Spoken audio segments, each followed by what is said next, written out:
இந்த பொம்மை ஜப்பானில் ஒக்காய்டோ என்ற இடத்தில் உள்ளது.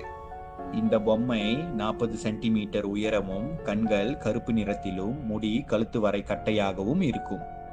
உலகில் உள்ள பேய் பொம்மைகளில் இது மிகவும் பயங்கரமானதாக கருதப்படுகிறது. இது 1918ஆம் ஆண்டில் நடந்த உண்மை சம்பவமாகும்.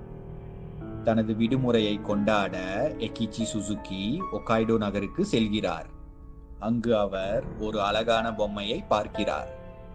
எகிச்சி சுசுகிக்கு அப்பொழுது வயது 17 ஆகும். அந்த பொம்மையை தனது 2 வயது தங்கையான ஒகிகோவிற்கு பரிசாக தர எண்ணினார். பிறகு அந்த பொம்மையை வாங்குகிறார்.